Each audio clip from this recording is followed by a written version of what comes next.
Fala galera, tudo bom? Estamos aqui para o Chama Tiúli, #7. E especialmente tem aqui um grande convidado, Luiz Fernando Roxo.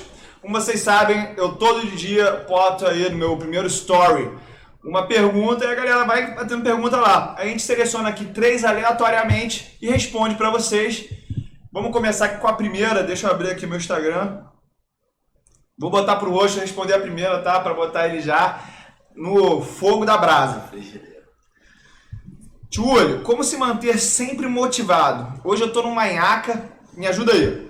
Passa a pergunta aí pro Roxo. Roxo, como se manter motivado todo dia? Através da hiperventilação, através da respiração, através de expirar bem longamente, bem forte. Isso vai te gerar uma energia cinética no corpo, você vai conseguir ter mais energia. Beleza. A minha resposta para isso, Roxo, é a seguinte. Eu tenho consciência de que o corpo influencia a mente e a mente influencia o corpo.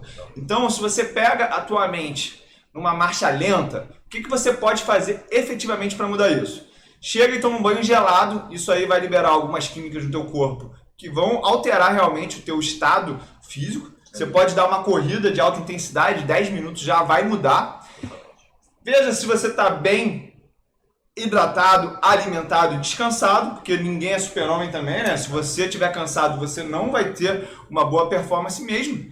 Mas falando de um ponto de vista mais nível de consciência espiritual hoje, eu acho que você está alinhado com o teu propósito, você tira dali força de que você nem imaginava que tinha. Então, por exemplo, tá aqui gerando conteúdo, nem todo dia é fácil. Mas quando eu penso assim, cara, a consistência que vai mudar meu jogo, me botar em outro nível, eu falo assim, cara, tem uns caras fera aí, tipo o Roxo, o cara tá todo dia na pegada, eu não posso ficar para trás. Então esse nível de competitividade é saudável, principalmente com pessoas que eu admiro. Exatamente. As duas grandes energias do ser vivo é a competição e a colaboração. Então se você é capaz de colaborar direito e também usar a motivação para superar, mostrar para o outro a sua capacidade, você com certeza se supera. E é o que você falou de você ter um grande objetivo.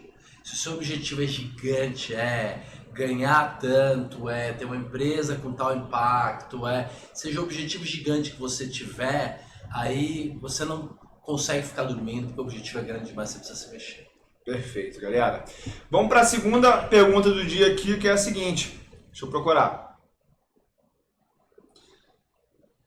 Essa aqui é boa. É difícil ter uma rentabilidade de 1% ao mês? Qual sua dica? Primeiramente, gente, a gente tem que determinar o que é esse 1% ao mês. Você quer 1% ao mês nominal ou real? Porque durante muito tempo a renda fixa brasileira ofereceu uma rentabilidade mensal de 1% ao mês, mas aquilo tinha tanta inflação que as pessoas percebiam que era 1%, mas na verdade na hora de gastar não era 1%. Por quê? Porque a inflação era alta.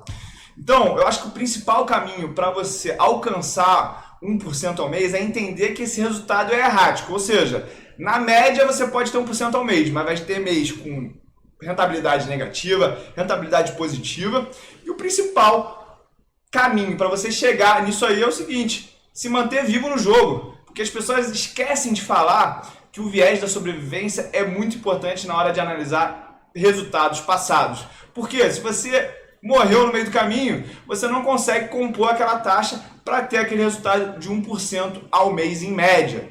Outra coisa é o seguinte, preocupe-se muito mais em defender do que atacar, porque naturalmente se você estiver exposto na renda variável, você vai surfar as ondas de valorização da bolsa, mas controlar o risco é coisa que profissional faz e é o que mantém ele vivo no longo prazo. Qual é a tua opinião sobre isso, Roxo? Exatamente. Primeiro, lembrar que chama renda variável porque ela é variável.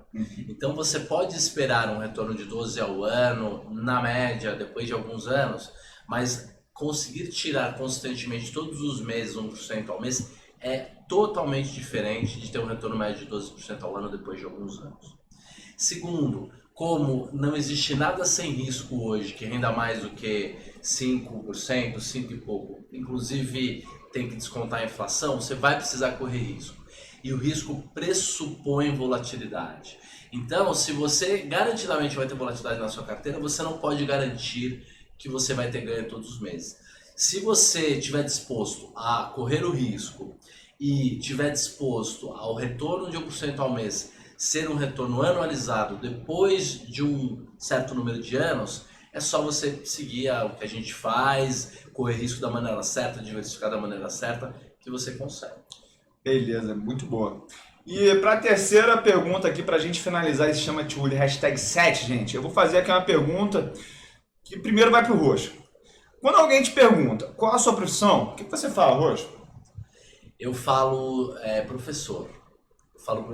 E eu já tive muito esse dilema, porque você tem perfil em vários lugares. Inclusive, eu que sou solteiro, tenho perfil, inclusive, no aplicativo de relacionamento. Então, o que você coloca lá? Eu sou empresário, eu sou investidor.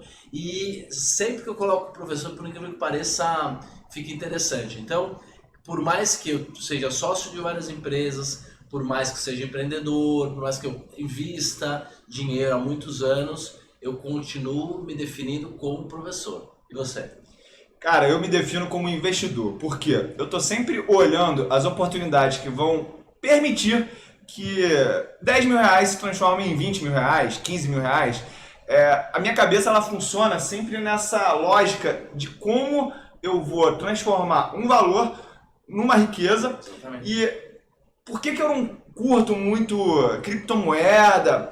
Porque eu gosto do ambiente B3. Ali eu tenho segurança das minhas negociações, eu já sou íntimo de como as coisas funcionam e a gente tem uma regra bem definida, entre aspas, né? Sempre tem uma desregulamentação aqui ou lá, mas aquela regra eu entendo bem. Quando as pessoas falam assim, o Bitcoin deu 500%, 50%, eu lembro aqui do meu amigo Luiz Fernando Roxo, que a gente tem um mercado de opções que ele fornece a possibilidade da gente ter retornos bastante assimétricos, mas a gente tem que aprender a trabalhar dentro desse nicho do mercado financeiro lá na B3. Mas principalmente eu me sinto muito seguro em negociar dentro desse ambiente de bolsa. Então qualquer coisa que saia disso aí, eu já crio um pouco de reticência, porque não está dentro do meu círculo de competência, tá? É isso mesmo.